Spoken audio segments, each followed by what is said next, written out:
उत्तर भारत में अचानक बदला मौसम का मिजाज। तेज हवाओं के साथ हुई बारिश, कई जगहों पर पड़े ओले।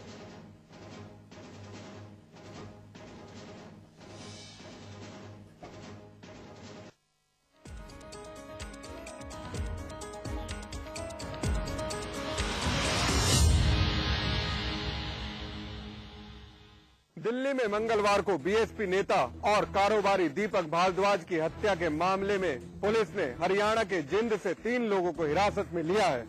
पुलिस ने उस सेंट्रो कार को भी बरामद कर लिया है जिसमें आरोपी बाद में भागे थे। उन्होंने स्कॉडा को रास्ते में छोड़ दिया और सेंट्रो में भागे। आरोपियों की पहचान के बाद पुलिस उनकी गिरफ्तारी के लिए छापे मार रही है। पुलिस ने 2 लोगों को हिरासत में लिया है। इस बीच दीपक भारद्वाज की पोस्टमार्टम रिपोर्ट आ गई। रिपोर्ट के मुताबिक उनके सीने में 2 गोलियां मारी गई थी, जबकि एक गोली सिर के पीछे से मारी थी। आरोपियों की तलाश में दिल्ली पुलिस की 10 टीमें छापेमारी कर रही हैं। वहीं दीपक भारद्वाज की पत्नी से भी पूछताछ जारी है। 1993 के मुंबई ब्लास्ट के मामले में 5 साल की सजा मिलने के बाद पहली बार मीडिया से मुखातिब हुए फिल्म अभिनेता संजय दत्त प्रेस कॉन्फ्रेंस में ही फपक पड़े। वे अपने आंसुओं के सैलाब को रोक नहीं पाए। उन्होंने मीडिया से भी हाथ जोड़कर अपील की कि वे उसकी सजा को बहस का मुद्दा न बनाएं। संजय दत्त ने साफ किया कि वे माफी नहीं मांगेंगे और सजा भुगतने के लिए तैयार हैं। मुन्ना भाई यानी संजय दत्त, जिनको आने वाले वक्त में 3.5 साल जेल की सलाखों के पीछे बिताना है। संजय दत्त मीडिया के सामने आए तो भावुक हो गए। संजय दत्त बोलते बोलते ही रो पड़े। संजय दत्त ने कहा कि उनके पास ज्यादा वक्त नहीं है, कई सारी फिल्मों का काम पूरा करना है, कई फिल्में हैं जो अभी अधूरी हैं। आपको बता दें कि संजय दत्त के जेल जाने से बॉलीवुड को कई 100 करोड़ का नुकसान होगा। संजू बाबा माफी की अपील नहीं करना चाहते, लेकिन प्रेस काउंसिल ऑफ इंडिया के अध्यक्ष जस्टिस काटजू अभी भी संजय की सजा को माफ किए जाने के पक्ष में हैं। कई फिल्मों में खलनायक बने और जेल गए संजय दत्त असल जिंदगी में सुप्रीम कोर्ट द्वारा सजा सुनाए जाने के बाद सहमे सहमे नजर आ रहे हैं। आज हुई प्रेस कॉन्फ्रेंस में संजय दत्त का जेल जाने का डर उनके चेहरे पर साफ साफ दिखा। यही वजह रही कि वे अपनी भावनाओं पर काबू नहीं रख पाए। अपने निश्चितकालीन उपवास के 6ठे दिन अरविंद केजरीवाल ने किसी राजनेता के अंदाज में हुंकार भरी और ऐलान किया कि उन्होंने कहा था कि आगामी दिल्ली का विधानसभा चुनाव क्रांति के अंदाज में होगा और क्रांति को वो रूबहू देख रहे हैं। अरविंद केजरीवाल ने अपने असहयोग आंदोलन के 6ठे दिन ऐलान किया कि जिस दिन बिजली और पानी का बिल देना दिल्ली की जनता बंद कर देगी, उसी दिन परिवर्तन की शुरुआत हो जाएगी। साथ ही उन्होंने ये भी कहा कि मेरी तबीयत पूरी तरीके से ठीक है। हालांकि मेडिकल बुलेटिन में बताया गया कि अरविंद के शरीर में कीटोन की मौजूदगी साफ तौर पे नजर आ रही है। अरविंद केजरीवाल के असहयोग आंदोलन में उनकी साथ देने वाली जनता की संख्या अब 3 लाख के पार हो गई है, जो बिजली और पानी का बिल चुकाने से मना कर रहे हैं। कांग्रेस और भाजपा की सियासी चुप्पी पर केजरीवाल बोले कि वो नहीं जानते कि उपवास की सादगी क्या होती है, इसलिए वो ना तो उनके पक्ष में बयान दे रहे हैं, ना ही उनके विरोध में। हार्वर्ड जाएंगे यूपी के मुख्यमंत्री अखिलेश यादव और आजम खान। उत्तर प्रदेश में कुंभ के आयोजन से मैनेजमेंट का मक्का हार्वर्ड विश्वविद्यालय काफी प्रभावित है। उसे लगता है कि विश्व के सबसे बड़े धार्मिक आयोजन को कैसे मैनेज किया, और यही जानने के लिए इन दोनों नेताओं को हार्वर्ड विश्वविद्यालय बुलाया गया है। कुंभ मेले में इलाहाबाद के संगम तट पर करोड़ों लोगों ने श्रद्धा और भक्ति की डुबकी लगाई। करीब 55 दिनों तक संगम तट एक छोटे शहर में तब्दील रहा। मैनेजमेंट का यही पहलू दुनिया भर के मैनेजमेंट गुरुओं को अपनी ओर खींच रहा है। जनवरी से मार्च तक चले इलाहाबाद में कुंभ मेले को देखकर हार्वर्ड विश्वविद्यालय भी दंग है। हार्वर्ड विश्वविद्यालय की उत्सुकता ये जानने में है कि मुख्यमंत्री अखिलेश यादव और उनकी टीम ने इतना बड़ा मैनेजमेंट किया कैसे। इसके लिए हार्वर्ड विश्वविद्यालय ने यूपी के सबसे युवा मुख्यमंत्री और मेले के प्रभारी मंत्री आजम खान को बाकायदा अप्रैल की 25-26 तारीख को हार्वर्ड आने का न्योता दिया है। न्योता स्वीकार कर आजम कहते हैं कि इसका श्रेय श्रद्धालुओं को है। उत्तर प्रदेश की सरकार जहां इसे अपनी उपलब्धि मान रही है, वहीं विपक्ष सरकार को उतना श्रेय नहीं देना चाहता। भाजपा के राष्ट्रीय उपाध्यक्ष कलराज मिश्र के मुताबिक कुंभ खुद में आश्चर्य है और इसके लिए कोई भी सरकार होती तो कुंभ का प्रबंधन किया जाता। ऐसे में आयोजन का क्रेडिट सरकार से ज्यादा अधिकारियों को है। इससे पहले पूर्व रेल मंत्री लालू प्रसाद यादव और मुंबई के डिब्बा वाले भी मैनेजमेंट गुरुओं की क्लास ले चुके हैं। वैसे तो ये पहला मौका नहीं जब भारत से कोई हार्वर्ड विश्वविद्यालय में क्लास लेगा, लेकिन उत्तर प्रदेश के नेताओं के लिए शायद ये पहला मौका है। अपने ही पुलिसकर्मी की मौत के बाद चेती उत्तर प्रदेश पुलिस अब नहीं चला सकेंगे बिना हेलमेट के सिपाही मोटरसाइकिल। अगर ऐसा किया तो भरना पड़ेगा भारी जुर्माना। हेलमेट पहने हुए रोड एक्सीडेंट में मौत के बाद पुलिस प्रशासन जाग गया है। पुलिस प्रशासन ने पुलिस वालों को हेलमेट पहनना अनिवार्य कर दिया है। अब अगर पुलिस वाले हेलमेट नहीं पहनेंगे तो उनका चालान कटेगा। ये विशेष आदेश आज पुलिस प्रशासन ने जारी कर दिया है, जिसमें एडिशनल एसपी और सीओ इन पुलिस कर्मियों पर निगाह रखेंगे और बिना हेलमेट पहने वाहन चलाने वाले पुलिस कर्मियों को दंडित भी करेंगे। पिछले दिनों उत्तराखंड में राहुल के दौरे के बाद कांग्रेस में बदलाव नजर आ रहा है। आंतरिक तौर पर अपने को बदलने की तैयारी कर रही है कांग्रेस। ऐसे में सबसे पहले उन नेताओं पर कांग्रेस ने बैन लगा दिया है जो कांग्रेस की आड़ में दूसरी पार्टी से कांग्रेस में या तो टिकट या फिर कुर्सी की चाहत में आते हैं। वहीं कांग्रेस ने भी कई सदस्यता दिलाने की पद्धति पर रोक लगा दी है। मार्च को राहुल के साथ हुई प्रदेश के नेताओं की बैठक और कार्यकर्ताओं को दिए गए निर्देश के बाद कांग्रेस में थोड़ी सख्ती नजर आ रही है। पहले पार्टी के कुछ नेताओं को 6 साल के लिए निष्कासित किया गया, वहीं अब दूसरी पार्टी के दल बदलुओं पर कांग्रेस में बिना अनुमति के कांग्रेस में शामिल किए जाने पर बैन लगा दिया गया है। कांग्रेस प्रदेश अध्यक्ष की तरफ से निर्देश जारी कर दिए गए हैं कि किसी भी नेता को कांग्रेस में शामिल करने से पहले प्रदेश अध्यक्ष और जिला अध्यक्ष की अनुमति लेना जरूरी होगा। ऐसा न करने पर सदस्यता वैध नहीं मानी जाएगी। कांग्रेस में अभी तक स्थिति यह है कि राज्य के किसी भी कोने में सदस्यता दिलाई जाती है, जबकि न प्रदेश कांग्रेस कमेटी को और न प्रदेश अध्यक्ष को और न जिला अध्यक्ष को इसकी जानकारी होती थी। वहीं निर्देशों के बाद कांग्रेस में पिछले दिनों में शामिल हुए 1 दर्जन से ज्यादा नेताओं की सदस्यता रद्द कर दी गई है। हालांकि कांग्रेस अध्यक्ष ने निर्देश तो जारी कर दिए हैं, लेकिन निर्देशों को पालन करने की पहली परीक्षा निकाय चुनाव में ही दिखाई दे जाएगी। हालांकि प्रदेश अध्यक्ष और संगठन के लोगों के अनुसार पार्टी इस मामले में सख्ती से लागू करने की तैयारी कर रही है। एक बार फिर उत्तराखंड में क्षेत्रीय दलों की एकता का राग सुनाई पड़ा है। खास बात यह कि इस पहल की अगुवाई बीजेपी सरकार में कैबिनेट मंत्री रहे दिवाकर भट्ट कर रहे हैं। उनका कहना है कि कांग्रेस और बीजेपी का मुकाबला करने के लिए क्षेत्रीय संगठनों में एकता जरूरी है। जी हां, उत्तराखंड में नगर निगम चुनावों की प्रक्रिया शुरू होते ही क्षेत्रीय दलों में एकता की बात शुरू हो गई है। पूर्ववर्ती बीजेपी सरकार में कैबिनेट मंत्री रहे दिवाकर भट्ट का कहना है कि उत्तराखंड की बेहतरी के लिए क्षेत्रीय दलों और संगठनों में एकता जरूरी है। उन्होंने यूकेडी अध्यक्ष त्रिवेंद्र पवार का नाम लिए बिना कहा कि एक व्यक्ति की तुनक मिजाजी के चलते दल दम तोड़ने के कगार पर है। इतना ही नहीं, भट्ट ने बातों ही बातों में दल के शीर्ष नेता काशी सिंह एरी की चुप्पी पर भी निशाना साध दिया।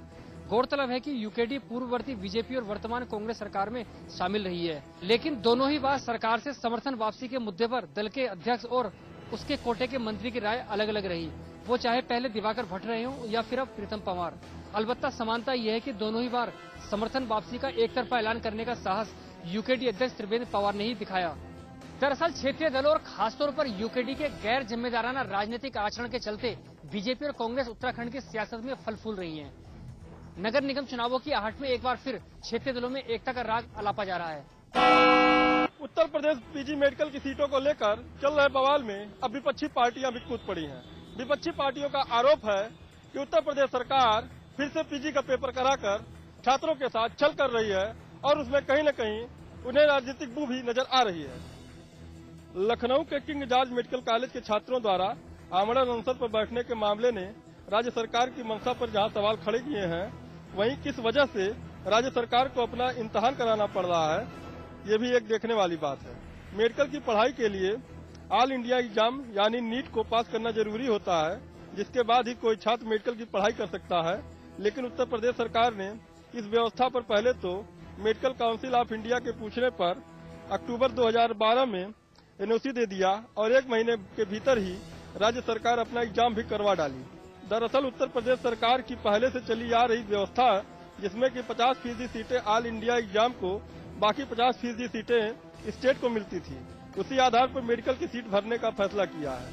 अब पूरे मामले पर रीता बहुगुणा जोशी को दाल में कुछ काला नजर आ रहा है, यानी कि मामला दाखिले के बदले मोटी रकम वसूलने का है। जोशी की माने तो रकम भी छोटी मोटी नहीं, एक दाखिले पर 1 से 1.5 करोड़ रुपए की भारी भरकम राशि ऐंठी जाती है। और उत्तर प्रदेश में निजी और सरकारी कॉलेजों को मिला दिया जाए तो यहाँ कुल पीजी की 600 सीटें हैं। उत्तर प्रदेश मेडिकल पीजी की सीटों को लेकर राज्य सरकार व पीजी के अभ्यर्थियों में चल रही रार से यह तो निष्कर्ष निकल ही गया है कि मेडिकल जैसी विश्व स्तरीय पढ़ाइयों के साख पर कहीं न कहीं बट्टा लगना तय है। उत्तर प्रदेश में लोगों के मन से कानून का खौफ पूरी तरह से खत्म होता जा रहा है। जी हाँ, ये विजुअल देखने के बाद ऐसा ही लगता है। इलाहाबाद रेलवे स्टेशन पर दो पक्षों में हुई जमकर मारपीट के बाद एक पक्ष ने दूसरे पक्ष को खुलेआम सड़कों पर इस कदर से पीटा और पुलिस मुख्य दर्शक बनकर देखती रही।